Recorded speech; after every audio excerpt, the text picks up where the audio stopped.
Hello, I'm Evelina Kirika and I welcome you to The Social Post, a podcast that addresses social issues, bringing forward conversations much needed in a turbulent world. From the effects the pandemic has had on education around the world to the future of work, this podcast brings you matters that shape our debates in society. In today's episode, I'm taking a look at mental health, why it's important and how it has been affected during the COVID-19 pandemic. I am chatting to Kat Clegg, a hypnotherapist from Wales. She has been through depression and anxiety herself, problems she had confronted and made her follow a career in mental health, paying back to the people who've helped her, as she says. Hi Kath, thank you for joining me today. I'm gonna kick off by asking, what are mental health problems? Mental health can look like anything, to be honest. It could be anybody. The thing about mental health, and I've been through depression myself, is that you actually put a mask on. So not a physical mask, but you tend to put a mask on to hide what you're going through, because you don't quite know how to interact with people. So people can look at you as if you're really uninteractive, you don't want to be bothering with people, but what people don't realise is that you've got to put on this front so that you look normal to other people. So it's a hard thing to be able to say what it looks like, because when you're suffering with it, when I was suffering with it, then I tried to mask it from everybody. And it's very hard to let it out, because you just don't know how people are going to react to you when you're suffering. And lots of people don't recognise themselves either, like I didn't. Tell me more about your experience with depression and anxiety. How did it first emerge? Okay, so 4 years ago, coming up to 5 years ago in December now, myself and my husband had a miscarriage. So we went for the 12-week scan and found out that the baby had died, so I wasn't carrying. And I thought that, I was fine, I could carry on with my life. And every day it just hurt, I'd go into a shop and see a mother with a baby, and it would just flood me to pieces. But I thought that I could handle it and that I was okay, and I could cope with how I was. And it was just one of those things, lots of people tried to tell me that the baby wasn't meant to be, the baby was ill, there was something wrong with it, there was nothing wrong with me. And I, when I was going through it, we actually spoke to a college chaplain. So one of my friends is a chaplain, and we spoke to him. And it became very apparent that I was just going deeper and deeper down, because the more I talked about it, the more I was saying to him, I was afraid I was going to lose my husband. I felt unworthy. I just felt I couldn't get any lower. I was scared that my husband was going to walk out on me because I couldn't carry his child. And it became very apparent that depression was hitting, but I didn't realise it at the time. It was only 2 years after that then I worked in a workplace, and I was workplace bullied. And I was trying to deal with, still in the background, I think, trying to deal with the miscarriage as well. And the person that took me on decided that she didn't like me, so she started workplace bullying me. It became so bad that I'd wait for other people to go into the workplace before I'd walk in. I knew that she'd get me for just breathing. So she completely went against me, really, in that, everything I was doing was wrong. So if I breathed in the wrong place, then it was wrong. Or if I walked the wrong way, it was wrong. And I just couldn't do anything right. My job, she'd criticise my work, she'd criticise every part of me just being there. And it ended up that I'd sit in the car then and wait for other members of staff to walk in, so that I wasn't there by myself with her.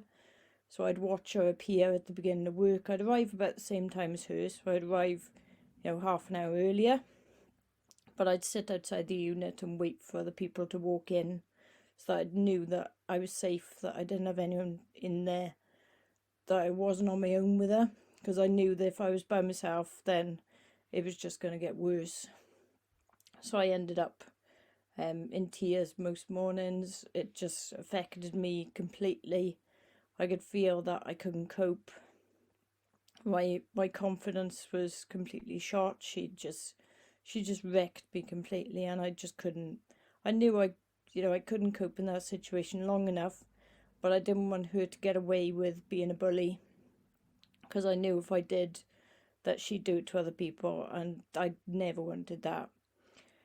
So I went to senior management, and they just told me basically that I wasn't telling the truth, that it wasn't right, that she was a great mentor for me and I should really appreciate her support and everything else.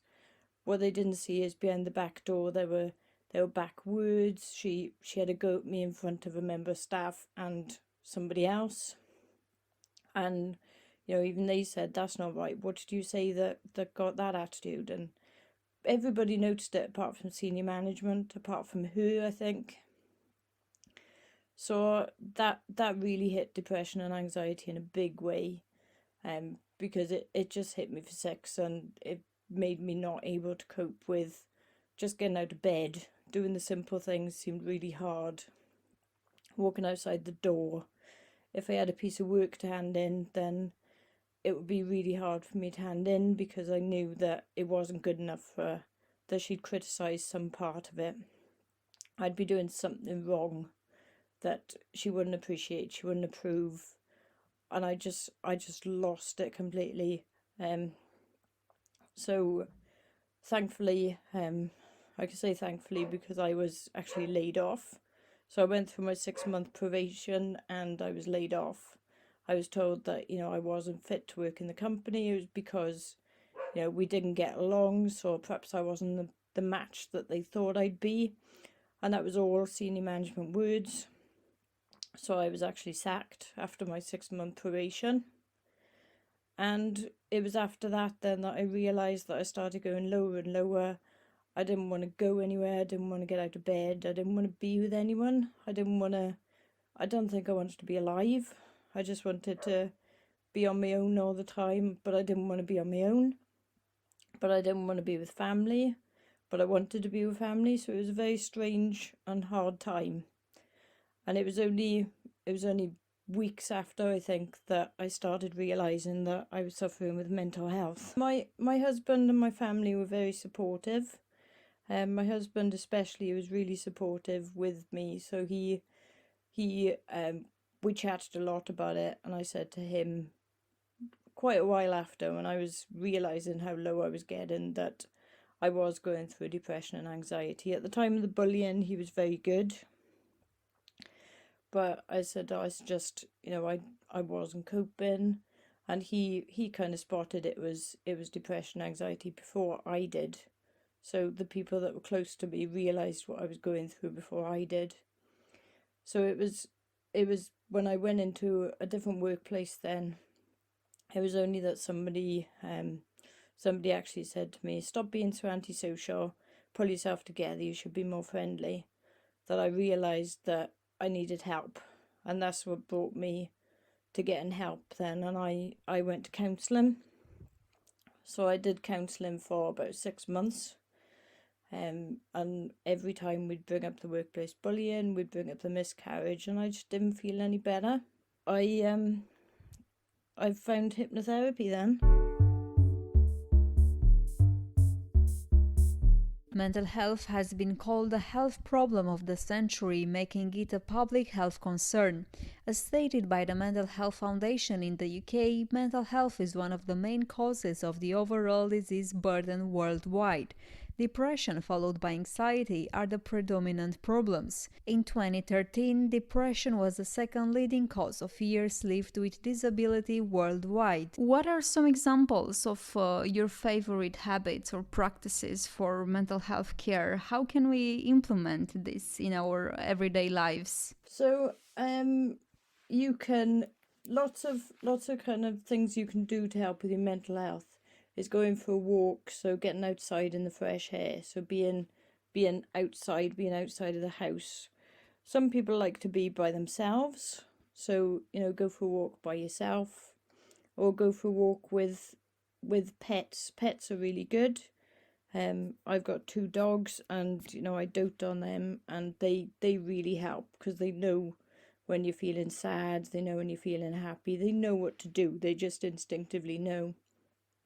So go outside, get some fresh air, do some exercise, but that doesn't mean you have to go to the gym and do 60 push-ups. Just go for a walk and talk to someone. I think that's the most important thing, is reach out and get help, because it's easy to spiral even deeper down. And it was, for me, being able to say, look, I've been there, and seek somebody that has been there. Look around for somebody with a story that can say, I've been there and I've helped people, and now I help other people to do it because I don't want it to happen to anyone else. So just seek help. Go and get somebody that can help, or I'm happy for people to contact me, and I'll help anybody. As species, we depend on social interaction, and this is something our society has been deprived of during the pandemic. How do you think this has been affecting our well being? I think it has completely affected lots of people with their mental health, because you've been not allowed to mix with your family, not allowed to mix with your friends. So the rates of mental health issues has grown increasingly high. And it's statistically proven that it's very, very high at the moment, where people are struggling a lot with mental health. And this is where I come in as a mental health expert and say, if you are struggling, then just reach out to one of us. There are lots of us around that want to help, that want to do things for other people.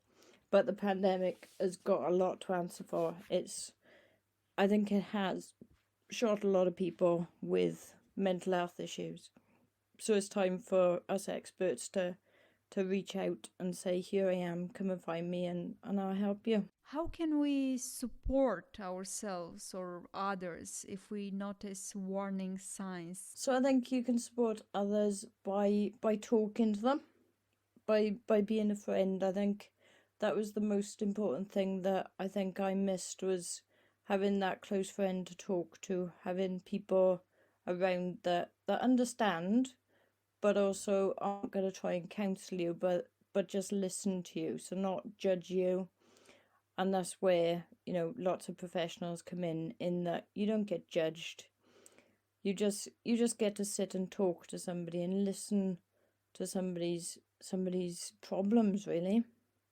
So just being a friend, be there for somebody and care about somebody. If you notice somebody's really struggling, then perhaps it's time to chat to them and say, perhaps you want to look for a little bit of help, or you want somebody to speak to, and refer them on to somebody that could help them. Just don't let anyone suffer in silence. Are social media and our increasingly digital society the problem? I think it can be. I think it's so easy right now to turn on the news and they're talking about coronavirus, they're talking about social distancing, they're talking about lots of things. It's easy to go on Facebook and see some people breaking rules, or see lots of restrictions pulling into place. I think if you watch a lot of TV, or you watch a lot of social media, and you're into watching everything, I think you can be caught up in the pandemic of mental health issues, because sometimes not everyone puts nice things on their social media. Some people put things that, if you're reading negative things all the time, which is the way that I think about it, is that if you read negative things all the time, then it does bring your mood down. And it's so easy to focus on the negative things rather than positive things. Whereas if you look at one negative thing and you can think of three positive things, like, okay, we're isolating, but it means it's keeping us safe, it's keeping our families safe, and we're still able to connect on Facebook. We're still able to connect on social media sites. So that way is good. And we've got FaceTime and mobile phones that can do video messages now. So there's still lots of ways to connect without focusing on the negative side as well. How do you track your mood and why it is important to do so? Tracking your mood, you can do a mood journal. So you can just do a journal throughout the day. Lots of people journal, so they write their feelings down of how they're doing. And it means that you can look for any triggers. So lots of people do it with, like, if they're stress eating or anything like that, you can pick up triggers then, and you can kind of learn to adapt to them. You can learn to avoid them, or you can notice that, okay, when I got stressed about I had to go back into work and I wasn't feeling 100%, or wasn't feeling 100% confident that the COVID restrictions were going to protect me because I've been shielding. Then if you write all that down, then you can go through it and think, yeah, do you know what? I worked through that. I went to work and I managed. I didn't feel comfortable, but it definitely helps you to reflect on what you've had to do and what you've been through. And it also gives you the triggers then. So if something does trigger you off, you can work a way around it. So you can kind of cut it out, or you can establish what happened, and you can work things out with people around you as well. As a mental health practitioner, what is the most common thing you hear from people living with mental health issues? At the moment, lots of people are suffering with depression and anxiety, so that's very high on the list right now. So due to the pandemic, due to stress, due to lots of things like that. So working with those kind of issues is quite high right now, as well as people eating because they're stressed, or overeating because they're bored. So lots of weight loss issues, anxiety, depression, and getting the confidence to go back out as well. I think that's quite a large one, is lots of people are afraid to walk out their doors, so they now becoming that they don't want to go outside because they're afraid of it. They've got the fear. Suicide is a significant issue in the UK. In 2019, there were 5,691 registered deaths by suicide in England and Wales, equating to an average of 18 suicides per day in the country. What triggers suicidal thoughts? I think anything can trigger a suicidal thought. I think it's hard to kind of pin down what can trigger a suicidal thought, because when you do feel that low, then you want to escape. Like I said in my story, I wanted to escape. I wanted to go somewhere. I wanted to get away from people. It could be a lot of different things that, but it could also be that they're looking for help. That the only way they'll get help is if they're admitted to hospital.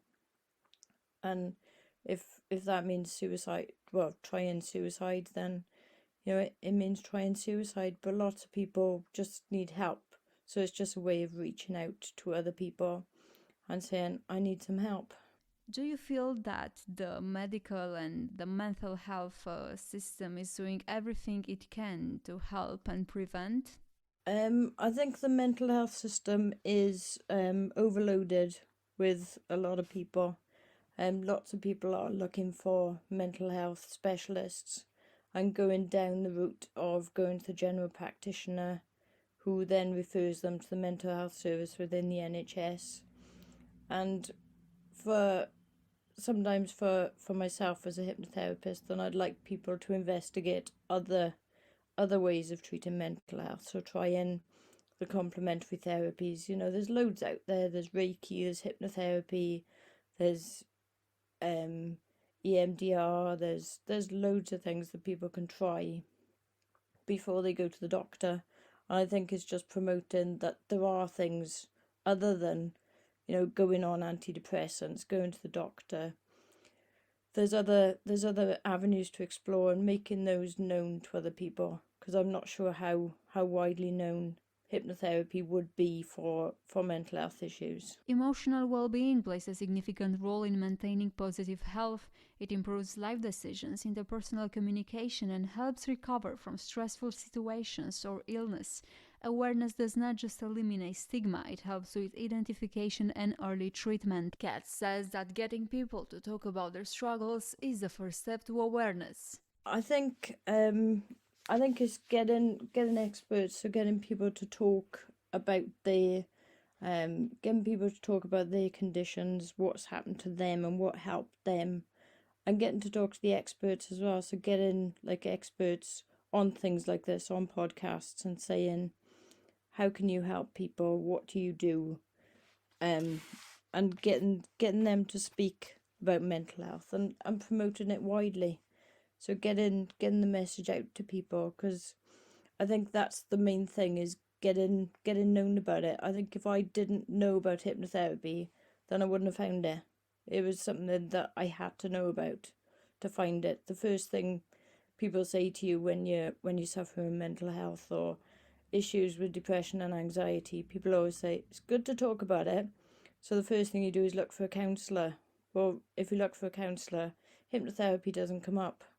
So it's knowing that it exists and knowing to search for a hypnotherapist that can help, or search for the complementary therapies. And I'm not sure if doctors do tell people that hypnotherapy exists or other therapies exist, or whether, for me, they just wanted to give me a tablet. They wanted to sign me off sick and put me on tablets. They didn't suggest counselling or hypnotherapy or anything. It was, you can have some tablets if you want, which I didn't want.